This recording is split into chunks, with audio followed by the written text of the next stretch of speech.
This week on Ebert and Roeper, Tom Cruise gets entangled with Cameron Diaz and Penelope Cruz in Vanilla Sky. Also, Jim Carrey gets a new identity in the Majestic. And Russell Crowe goes from the depths of despair to find that he's got a beautiful mind.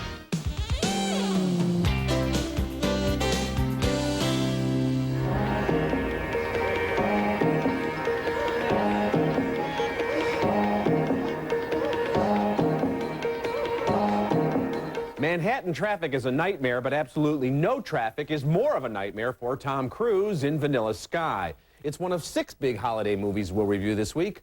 I'm Richard Roeper. And I'm Roger Ebert. Vanilla Sky is one of those mind game thrillers where neither the audience nor the characters can be quite sure what constitutes reality. The movie's sensational opening shot in a deserted Times Square is only a dream, but what else is not what it seems? Tom Cruise stars as a whiz-kid publisher who's having an affair with Cameron Diaz when he falls in love at first sight with Penelope Cruz. She's with his best friend, but hey, what are friends for? David Ames. And to what do I owe this pleasure? The pleasure of Sofia Serrano. We met today at the library, if you can believe that. He doesn't think his new romance will be a problem since he and Cameron Diaz are only good friends. Diaz sees it a little differently. When did you stop caring, David? Slow down, Julie. When you sleep with someone, your body makes a promise whether you do or not. Do you believe in God?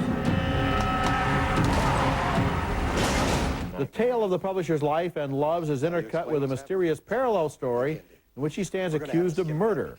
Kurt Russell conducts a court-appointed interrogation. 4 weeks, the judge will determine your fate, but you will talk to me. There is no murder. After seeing Vanilla Sky, I knew I had to see it again, and I did, and I played with different notes and nuances the second time. What's impressive is how the performances by Tom Cruise, Penelope Cruz, and Cameron Diaz create an emotional reality even with all the confusion swirling around them. It's like a realistic movie exists inside the other stuff.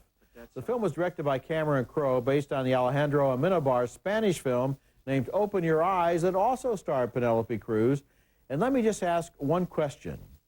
Is there something about the first 3 words of Vanilla Sky that calls into question every single other thing that happens in the entire film? Listen carefully and decide for yourself.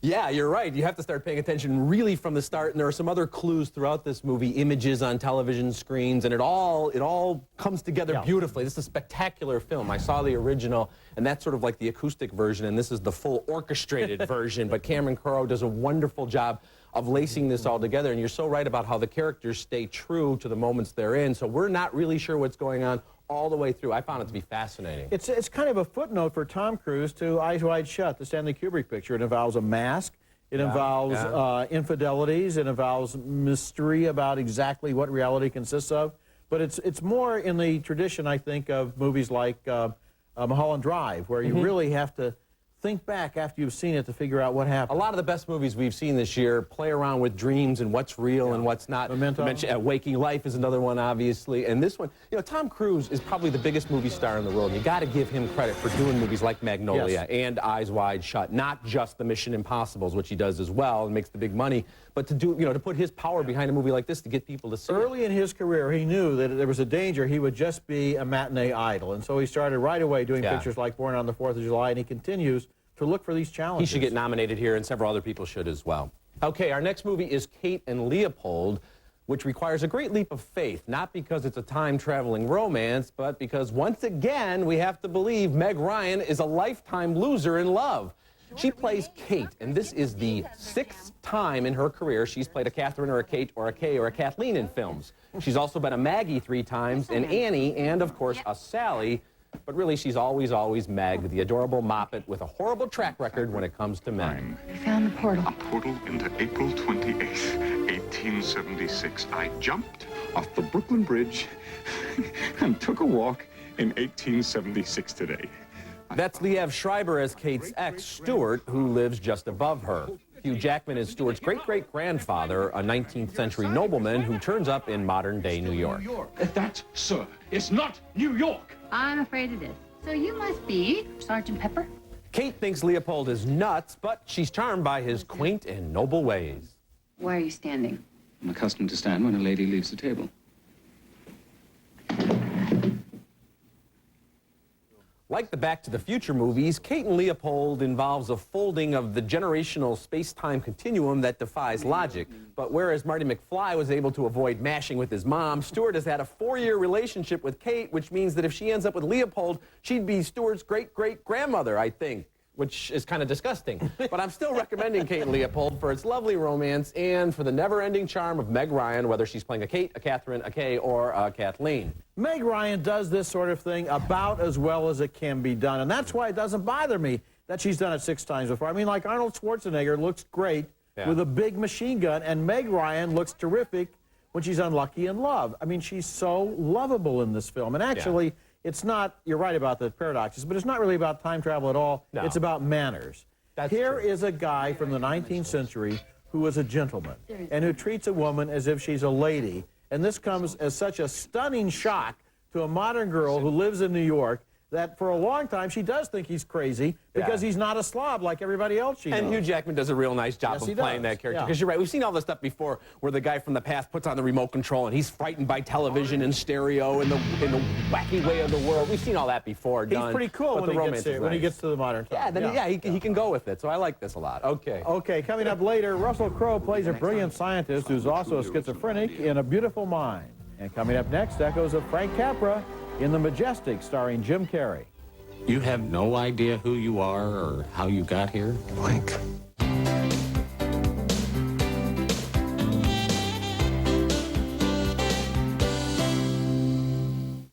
They're saying that you attended those meetings while you were in college. Is that wrong, Peter?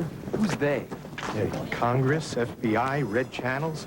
In the opening scenes of The Majestic, Jim Carrey is an ambitious Hollywood screenwriter who will compromise on anything if it will help his career. Then he's named as a possible communist sympathizer and risks losing everything unless he humbles himself before a congressional committee. Driving up the coast to clear his mind, he's in a crash, loses his memory, and ends up in a small town where he's embraced as Luke, a local boy who supposedly died in the war. I never gave up hoping. Oh, my God. Oh, God. Luke, my boy. That's Martin Landau as Luke's father, the owner of the Majestic, a local movie theater now closed. Not quite so convinced as Laurie Holden as the girl who was once engaged to the lost soldier. I'm trying to make up my own mind about you being Luke. Join the club. So what do you think? Jury's still out. It's a Wonderful Life, but then the real world closes in and Carrie must face the House Un-American Activities Committee.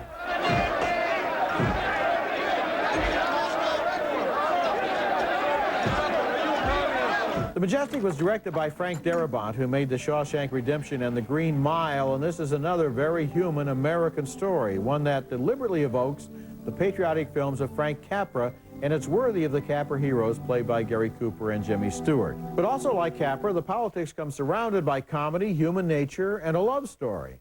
Laurie Holden is heartbreaking as a woman who has to choose between what's good for the town and what's right for her. And Jim Carrey somehow manages to be a hero without ever taking himself too seriously, sort of like Jimmy Stewart. Jim Carrey's really good in this, and you're right. I mean, it's a Frank Capra film. They might as well have done it in black and white and called the town Bedford Falls. It's one of those self-contained movie towns where, you know, everybody knows everybody else. They all hang out at the diner. And you ever notice when characters have amnesia in the movies, they're always nicer when they've got amnesia than the character they play. They never come to and are mean and ornery, and you think they would be because something has to happen to them to have amnesia. I thought the film was a little bit too long. That's my one criticism, but I really do like it a lot, and I thought Laurie Holden was an inspired casting choice. I don't know her from a lot of movies, and it was fresh just as it was for Jim Carrey as he's trying to remember and reconnect with who he supposedly was in the past. Well, Darabont likes to go long, and what I like here is that there is a lot to cover.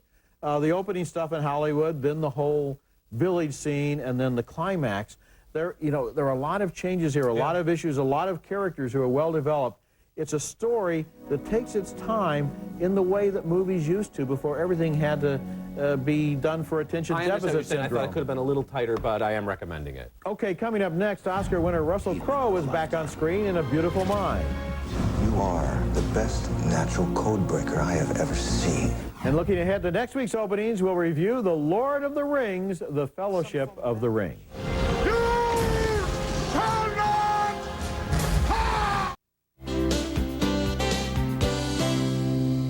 Ash, Taking a reverse constitutional. I'm hoping to extract an algorithm to define their movement. Oh. Psycho. Russell Crowe is a Princeton math genius obsessed with coming up with a truly original idea to ensure his legacy in A Beautiful Mind. This is one of the very best movies of the year, with Crowe giving a wonderfully textured performance as John Forbes Nash Jr., who won the Nobel Prize in Economic Science in 1994, despite suffering from schizophrenia, an incurable and degenerative condition. Jennifer Connelly plays a student who catches Nash's eye. Excuse me! Excuse me! Hey, hey! Hi. We have a little problem. It's extremely hot in here with the windows closed and extremely noisy with them open. So I was wondering if there's any way you could, I don't know, maybe work someplace else for about 45 minutes? With the Cold War looming in the 50s, Nash's code-breaking abilities are coveted by a Department of Defense operative played by Ed Harris. Oppenheimer used to say genius sees the answer before the question. You knew Oppenheimer? This project was under my supervision. Which project? That project. Ron Howard directed A Beautiful Mind, and it might be his most accomplished work yet. This isn't a docudrama. It's an original story inspired by a few key events in Nash's actual life. Screenwriter Akiva Goldsman has fashioned a powerful narrative that's brought to life by this outstanding cast and Howard's assured direction. Even the makeup in this film is Oscar caliber as Crowe ages from a young man to his 70s.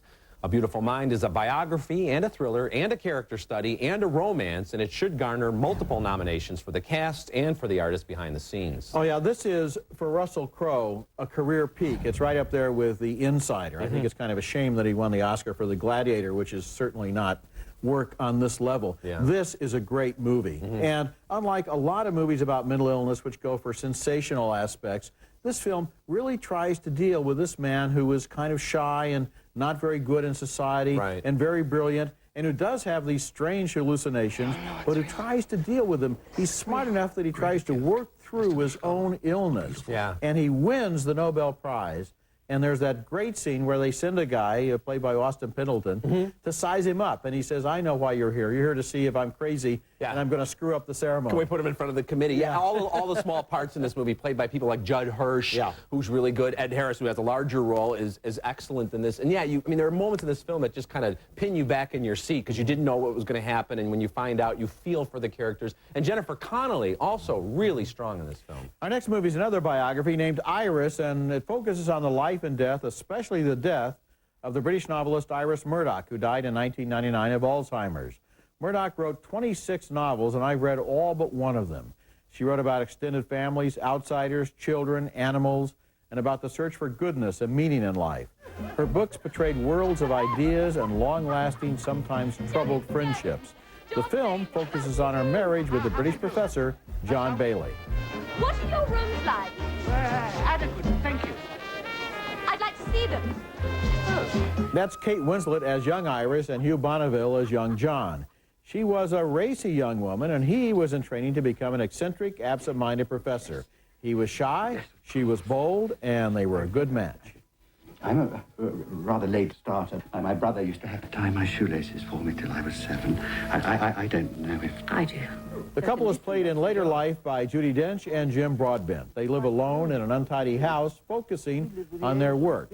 Gradually, she discovers that her mind is failing her. What is the name of the Prime Minister? Oh, me? Are you asking me? Yes, I am. I don't know. Ask John. Surely it doesn't matter. Okay, well, no, not really. I've got a lot of ideas, but they won't come together. Iris is based on memoirs by Professor Bailey, who says he approves of the film. I do not. It's a sad irony that only one of Murdoch's novels has ever been filmed, and instead we get talents like Dench, Broadbent, and Winslet in the story of her confusion and decline. She was a gifted, formidable woman, a great woman, and she doesn't deserve to be shown in such a limited way. For that matter, judging by this film, you never guess that John Bailey is a great literary critic. She comes across as pathetic, and he comes across as a doddering incompetent. And that isn't true. Because I love Iris Murdoch's work, this movie really hurt.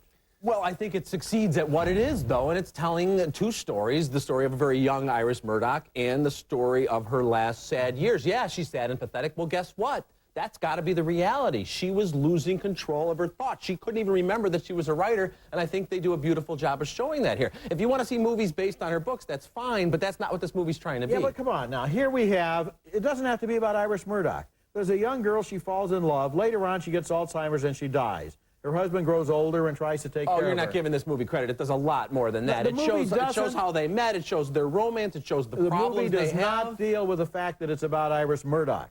Well, I think it is. Iris Murdoch was a very... Of course it is. It's like the John Nash movie had not made him a mathematician. No, it'd be as he just meets Jennifer Connelly and then he goes... No, that's not fair at all. That's not fair at all, Roger. They show her writing in this movie. They show her at the typewriter. They show her as a young woman getting her novel published, and they show her as an old woman. It's easy enough to show somebody writing, but it doesn't make her into a writer. I think this movie does a wonderful job of going back and forth. You know, you see Kate Winslet, who does a terrific job. Judi Dench is excellent. This is not the right way to represent what Iris Murdoch did. You've got issues with other things other than this Well, movie. I do. All right, coming up next, some big-name Hollywood heartthrobs are sent up in Not Another Teen Movie. Well, then you better bring it. Oh, it's already been brought.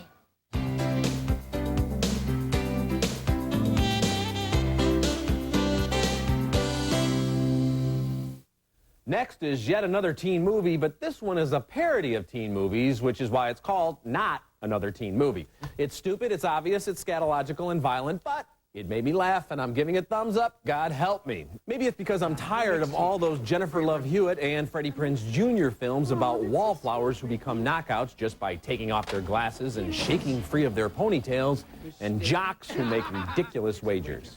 I'm gonna pick the most hopeless girl at this school, and I'm gonna bet that you can't turn her into prom queen. You're on. Not Another Teen Movie references dozens of coming-of-age films, including The Breakfast Club. I don't want to hear it, mister. You just bought yourself another detention. Don't mess with a bull, young man. You get the horns. I'm shaking. You just got another. Good. You had enough yet? No. That's another one. So? You just say the word, I'll keep going. Go. Eeny, meeny, miny, mo. And that's Paul Gleason reprising his role from the John Hughes film. Randy Quaid is the horrifyingly unfit father to the shy girl who gets the makeover. She's played by Kyler Lee. Congratulations, you just got your first slow-motion entrance.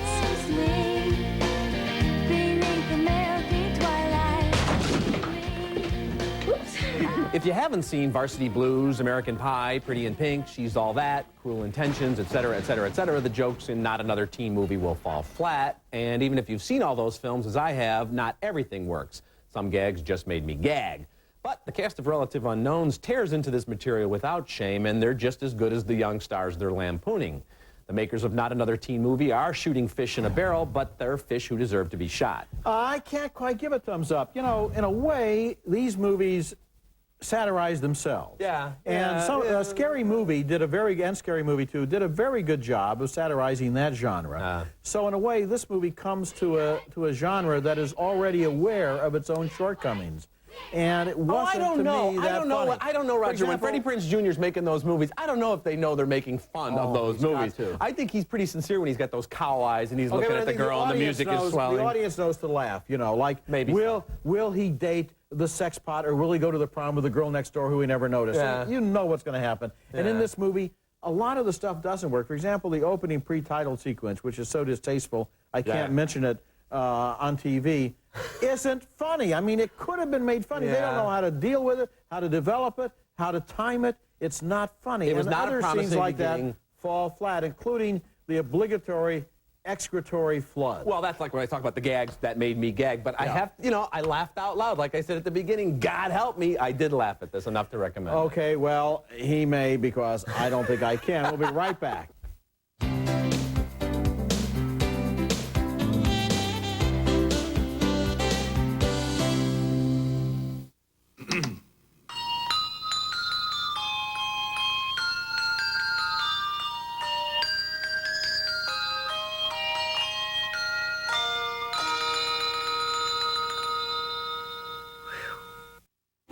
Join Ebert and Roeper's second annual Film Festival at Sea. With sneak previews of the hottest new movies, everyone becomes a film critic. Roger and Richard sail to the Bahamas and Disney's Castaway Cay, February 28th through March 3rd, aboard the Disney Wonder. Ebert and Roeper's Film Festival at Sea. Call your travel agent or 1-800-945-3806. Okay, recapping this week's worth of holiday movies. 2 thumbs up for Vanilla Sky. 2 thumbs up for Kate and Leopold. It opens next week. 2 more thumbs up for The Majestic. It also opens next week. 2 big thumbs up for A Beautiful Mind, opening next week. A split decision on Iris, and another split decision for Not Another Teen Movie. Remember, you can hear our reviews at ebertandroper.tv and read us in print at suntimes.com. Next week, we'll be back with Will Smith in Ali, and until then, the balcony is closed. You know, the problem with saying that a movie is long is that everybody then says, oh, it's a long movie, and I don't understand that because no good movie is too long, and no bad movie is short enough. No, sometimes a movie can be good, but it's still a little bit too long, and I got a little bit restless about 3/4 of the way through The Majestic. The Majestic really involved me. Facts of Life by Lysol. Fact. It's cough and cold season. Fact. Lysol spray helps stop the spread of the cold virus. Life demands Lysol. That's a fact.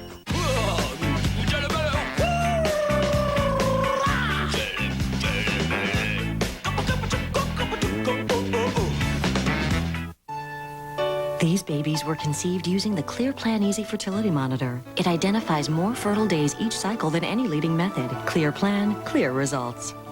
Christy lost 84 pounds in 12 weeks with clinically proven Zinedrin. Zinedrin is the #1 selling diet supplement in America because it works. Available at GNC. Closed captioning for Ebert and Roeper is brought to you by... Quick, do it with Quick Braid. It twists, braids automatically. Snap on the beads and get the look. Double quick. Double strand braids with Quick Braid from Conair.